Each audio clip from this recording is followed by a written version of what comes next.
Wa naibu wa rais wa Jamhuri ya Kenya, waziri Bore, waziri wa mambo ya wafanyikazi, kiongozi wa wafanyikazi Secretary General Francis Atwoli, wafanyikazi wote wa taifa letu la Kenya pamoja na trade unions zote, hamjambo.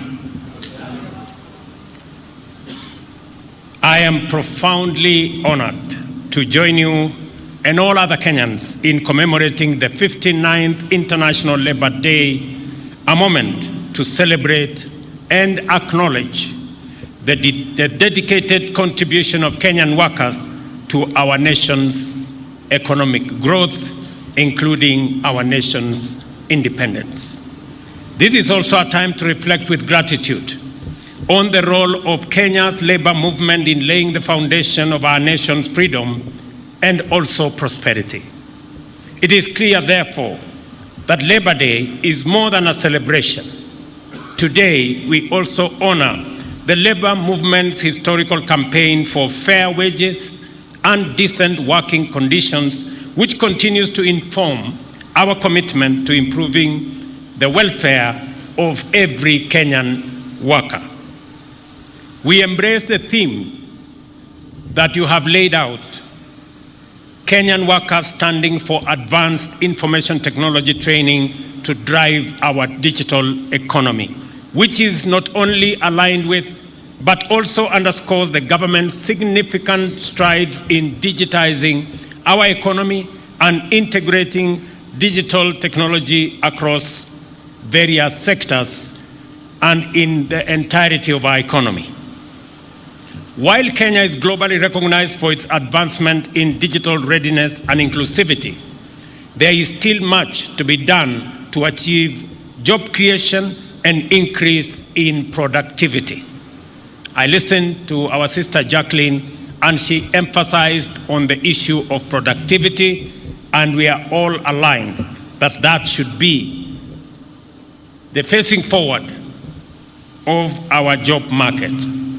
Through strategic investments, we have built robust digital infrastructure, established incubation hubs, and launched initiatives like the TVET Jitume program to boost youth digital skills. As I speak to you, Kenya Power, ICTA, and the Ministry of ICT are rolling out the program that will give us an extra 100,000 kilometers of fiber optic and connect 100,000 other institutions, including markets, including schools, including homes, so that we can have a firm foundation to tap into the digital economy, whether it is digital jobs or digital commerce. Likewise, the Ajira digital program aims to empower over 1 million young people with digital job opportunities, showcasing our commitment to revolutionize the economy through our digital economy. Despite progress, workers still face precarious conditions. We are dedicated to updating labor We are dedicated to updating labor laws to protect workers in today's evolving market. We are also committed to relevant government and private sector entities to expedite policy development and legal frameworks for this dynamic sector, ensuring full protection of workers' rights. Further, we have implemented measures to enhance our vocational training across counties. This is aimed at increasing their capacity to equip our workforce with the necessary skills to bridge the gap between available jobs in the market and suitably trained workers for these positions in our ever-changing economy. The pace at which jobs are created in our country is way lower than the rate at which new workers enter the job market. Every year, 1 million workers enter the job market in Kenya, while only 200,000 are absorbed into formal jobs, both in the private and public sector. Labor migration, therefore, is a critical component of our socio-economic development, benefiting both Kenya and counties that welcome our workers. As the minister has said ably, this is the reason why we continue to negotiate bilateral labor agreements to facilitate safe and orderly labor migration, protecting Kenyan workers' rights and facilitating their access to international job markets. We are at the advanced stage of concluding several bilateral labor agreements with many countries, including the UK, Germany, Austria, Saudi Arabia, among others. Every Kenyan worker has the right to fair pay and a safe workplace. The 2024 Social Protection Bill, approved by Cabinet in January, underscores our dedication to address gaps in social protection, including fragmented legislation, coordination issues, and funding shortages. We are committed to enforcing labor laws and engaging in ongoing social dialogues with unions and workers to uphold their rights. Like every other right, labor rights should align with the public interest and the economy's sustainable financial capacity. Social dialogues aim to enhance mutual benefit and shared interests, recognizing our collective goal of advancing Kenya's welfare.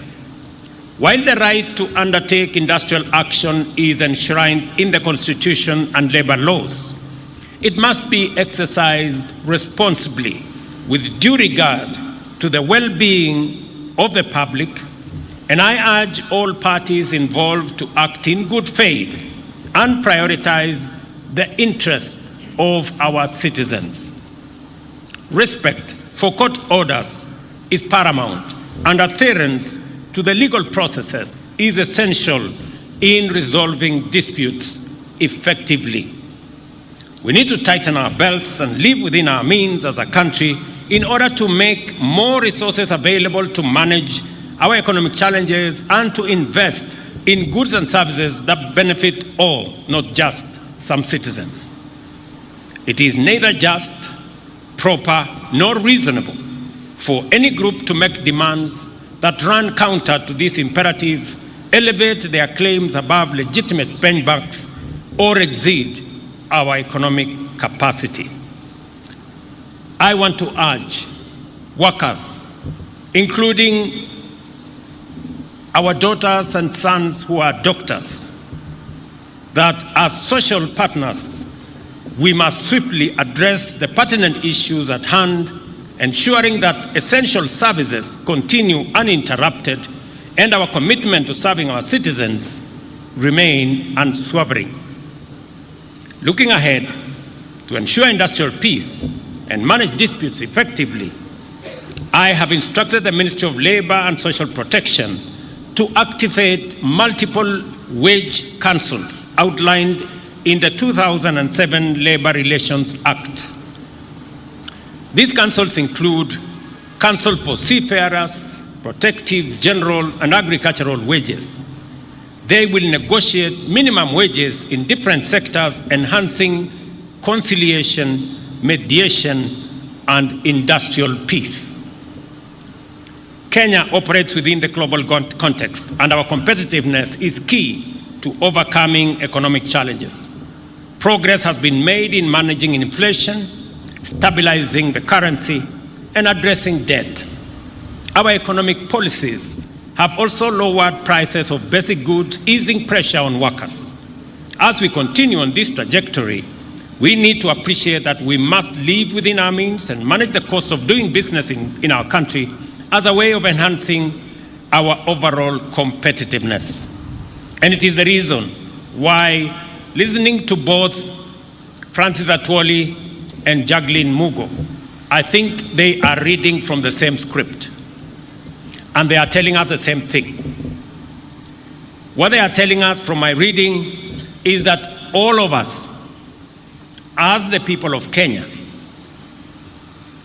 Those of us who have the opportunity to work, those of us who have the opportunity to get a job, we must be productive and we must get fair pay, because Kenya is going to be built by us. Every Kenyan has a responsibility to participate in the building of our nation. We are going to build Kenya with our energy, with our knowledge, with our expertise, with our talents, with our energy, and with our resources. We are not going to build this nation, or we are not going to expect others to build this nation for us. We are not going to expect resources from others to build this nation.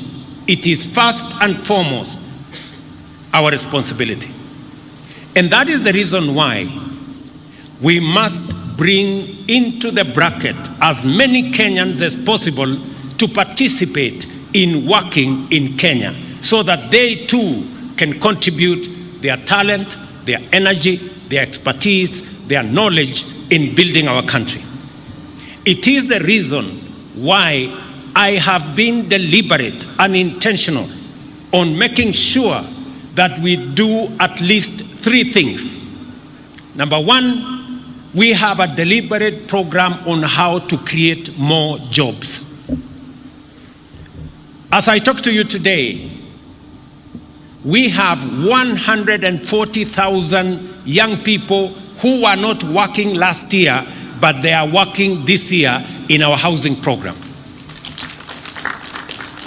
As I talk to you today here, we have another 120,000 young people in our TVETs, in our ICT hubs today, who are earning salaries, who have a job, a digital job.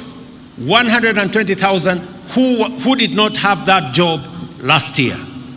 It is because we have been intentional on creating additional opportunities for young people in Kenya to work. It is also the reason why we are reorganizing labor migration, why we are signing bilateral labor agreements, because it is my intention that every year we should be able to send 250,000 Kenyans to work in different parts of the world, so that we can enhance and we can increase the number of people who are working abroad and also enhance our remittances from abroad.